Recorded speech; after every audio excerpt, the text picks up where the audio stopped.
Hello bunny fans, welcome to another episode of the Bunny Coach podcast. You've bonded rabbits before and it worked. Maybe it even went quite smoothly. So this time you expected it to be easier, but instead it's more stressful, more unpredictable, and you're wondering what you're doing wrong. And the answer might not be what you think, because if one of your rabbits has lost a bonded partner, you're not working with the same rabbit as before. This isn't about you doing something wrong, it's just about understanding that this is a different situation. So today I wanted to talk to you about a follow-on topic from the one that I covered last week, which was, do rabbits grieve when their bonded partner dies and what to do next? This week I did a call with a lovely lady who was bonding her rabbits, and one of her rabbits had recently been bereaved. She had bonded before, and last time the bond was easy in comparison, and this time the rabbits just didn't seem to be making any progress, and she wasn't really sure why or how to progress the bond on further. So, as I do when I talk to anybody on a Zoom call, we looked very closely at what was going on with the rabbits, what was the setup like, what was their previous history together and individually, and also her own situation, her time that she had available, and the space that she had to bond the bunnies in. And what came up is something that is actually quite common for me. I quite often help people who are bonding bereaved rabbits. And I get a lot of people coming to me who have bonded before. The first bond seemed easy, and then they start bonding. And sometimes that bond is much harder in comparison to the previous bond, and it makes them very confused and frustrated because they have bonded this rabbit already before. They know the rabbit is lonely and they want to get him or her company, and they don't want them to be on their own. And yet the bond is not progressing. They feel like the rabbit doesn't want to be on their own, but doesn't seem to want to bond either. So I thought I would talk to you about the different things that might be going on for these kind of situations. So first of all, your bereaved rabbit may have some behavior changes after losing their friend. So they can be quieter and withdrawn, or they could be clingy and anxious. They probably have lower tolerance than they did before, and they have less predictable reactions as well. It's really not the same rabbit as you were bonding the first time round, perhaps when they were younger and they hadn't had that experience of grief and losing a partner. The dynamic is also gone as well. They knew their role in their previous bond, whether they were submissive or they were dominant, and whether their other partner gave them confidence or they were calming. So the dynamic is gone completely. And also the dynamic with this new rabbit could be completely different. I've often seen rabbits who are dominant the first time round become submissive in a second bond, or vice versa. So the dynamic can be totally different second time round for them. And this takes a little bit for them to get their head around because they're relearning their social roles in this situation as well. Because of all this, they can show up as more defensive or avoiding the other rabbit, which is what was happening in the bond I looked at yesterday.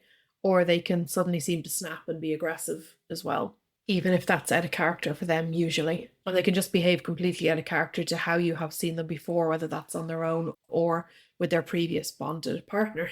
Another thing that can affect it as well is owners wanting to fix the problem their rabbit is lonely.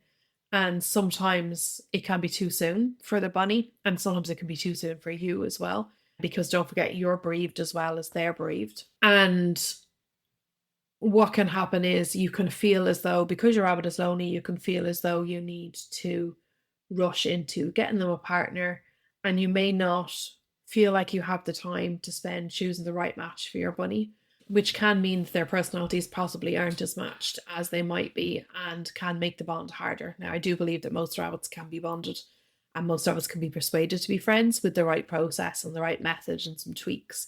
But sometimes it's harder than it could be if they had a better match. And sometimes you don't feel like you have much choice when you are trying to bond your rabbit who's bereaved, because the right rabbit doesn't seem to be in front of you at the time that you need them. Now, this doesn't mean there's anything wrong with that. It just means that sometimes you need to take things a little bit slower once you do start the bonding. And sometimes as well, if you're still grieving, you can find it hard to accept that this is a different rabbit, and it can be hard to see your rabbit with another rabbit that is not the one that you've lost. And that can make bonding a little bit more difficult as well, because you've got your own grief to deal with and also need to get your head around the fact this is another rabbit and it's not the one that you've lost and you're grieving for them.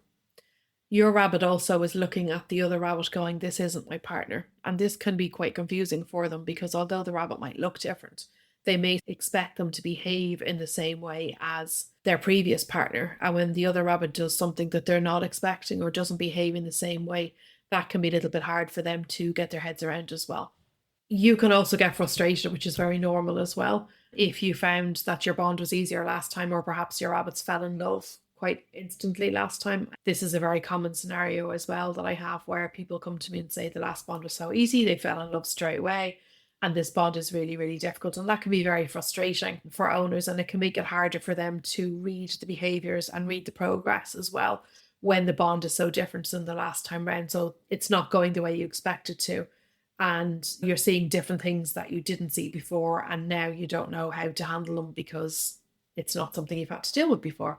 The pacing might need to be different, the setup might need to be different, and you don't know what to do next because it's not something that you've dealt with before. Your rabbits can also have different energy levels. If, for example, your bereaved rabbit is an older rabbit and you adopt a younger rabbit, their different energy levels can cause friction in the bonding as well. Again, doesn't mean it's impossible by any means, but it just means it needs to be handled in a different way.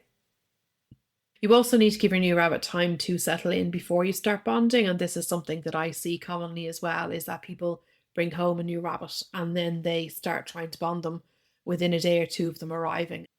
And possibly before the 8 weeks post-neuter time has been up as well, to allow the hormones to settle. So if your new rabbit is newly neutered or hasn't been neutered at all, then you shouldn't start bonding until they're 8 weeks post-neuter to get the hormones out of the way, because that does make everything harder.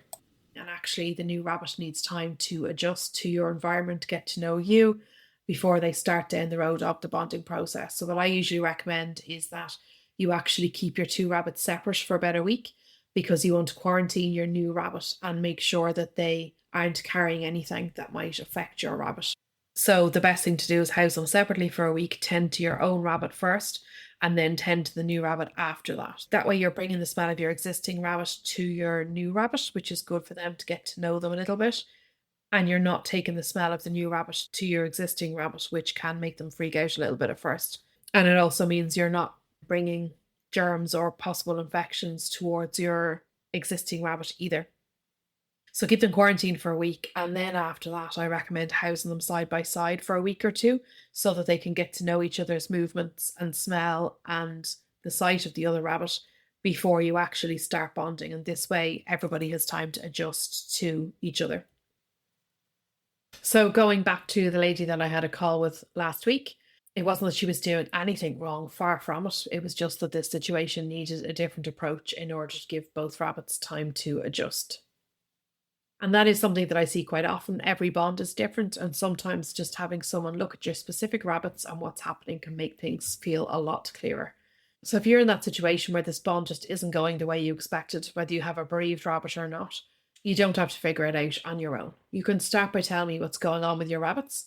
I have a couple of free ways to do that with absolutely no obligation. You can answer some questions online and I'll get back to you by email, or we can have a free 15-minute bonding assessment call and talk it through together. And from there, I can recommend the best support pathway for you and your bunnies. There's no obligation to move forward. It's simply a starting point to help you decide if and how you'd like to proceed. And I'll always be honest if I feel your rabbits aren't currently in a position to bond, or if your circumstances aren't suited to home bonding. That may be due to health factors, complexity, or practical time constraints. But sometimes it really helps just to have some clarity from somebody who knows what they're talking about. Because when you understand why a bond feels harder, it becomes much easier to move forward in the right way and get your rabbits to a place where they can live happily together. I hope you found that helpful. Thanks for listening to the Bunny Coach podcast. I look forward to chatting to you next time.